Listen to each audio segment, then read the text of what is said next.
Hello everyone, this is सारिस मलिक। हम करने वाले हैं अपना क्वेश्चन नंबर 10 एक्सरसाइज हमारे 16.1 बुक एम एल अग्रवाल। तो आइए जल्दी से रीड करते हैं। क्वेश्चन क्या है हमारा, A B C is a triangle in which A B equal to A C is equal to 4 centimetre, two sides equal है। डैट्स मीन हमारा कैसा ट्राइंगल, आइसोसेलेस ट्राइंगल है एंड एंगल है इक्वल टू 90 डिग्री और ये right angle भी है। तो आइसोसेलेस राइट एंगल ट्राइंगल हमारा। Calculate the area of triangle ABC, हमें ट्राइंगल एबीसी का एरिया बताना है। Also find the length of perpendicular from A to B C, और ए से बी सी पर जो परपेंडिकुलर ड्रॉ किया जाएगा उसे भी बताना है।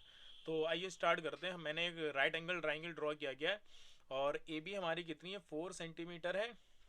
ए सी भी हमारा 4 सेंटीमीटर है। तो सिंपल हमें एरिया बताना है। तो एरिया तो का मैं फॉर्मूला लिखूंगा, area is equal to half into base into height.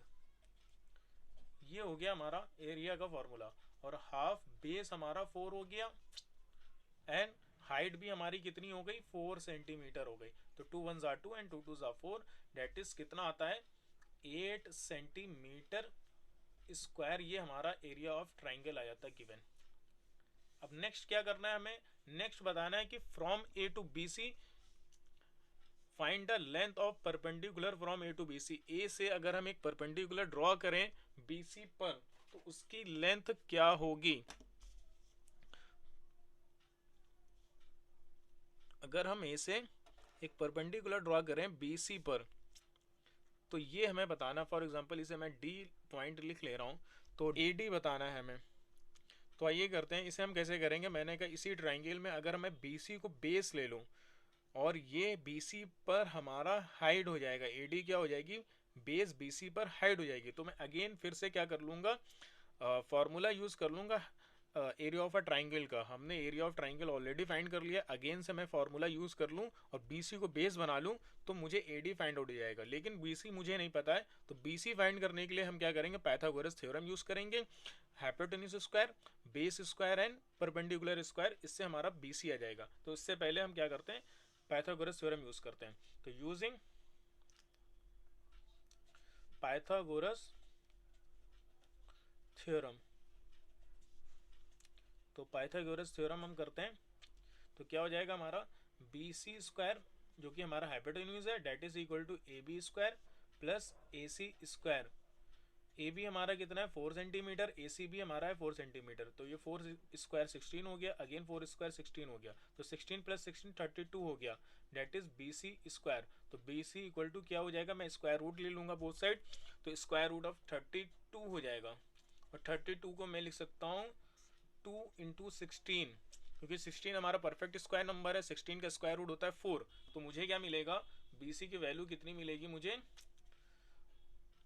4 square root of 2 centimetre. ये हमारा बी सी आ जाता है। अब मुझे क्या करना है, ए डी फाइंड आउट करना है। मैं एरिया का फार्मूला अगेन से लिखूंगा, बी सी को बेस ले लूंगा। तो मैं फिर से area of given triangle use कर रहा हूँ। Area equal to half into base into height,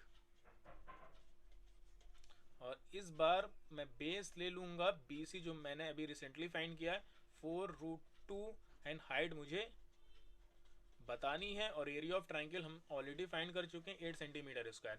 तो 2 1 ज़ा 2, 2 2 ज़ा 4, तो 2 रूट 2, तो 8 को डिवाइड कर लूंगा मैं 2 रूट 2 से, that is equal to height. ये हो गई हमारी हाइट। तो इसे जल्दी से क्या कर लेते हैं, कैलकुलेट कर लेते हैं।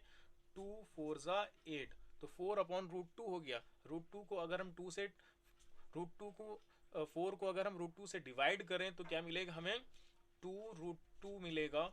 ये हमारी हाइट आती है। और रूट 2 की वैल्यू होती है हमारी 1.414। इसे हम 2 से मल्टीप्लाई कर लें तो क्या आता है हमारा, 2 4 ज़ा 8, 2 1 ज़ा 2, अगेन 2 4 ज़ा 8 एंड 2 1 ज़ा 2 सेंटीमीटर। ये हमारी हो गई हाइट, और जो कि है हमारा perpendicular from A to B C, perpendicular from A to B C, from A to B C, ये हमारा कितना आता है, 2.828 सेंटीमीटर।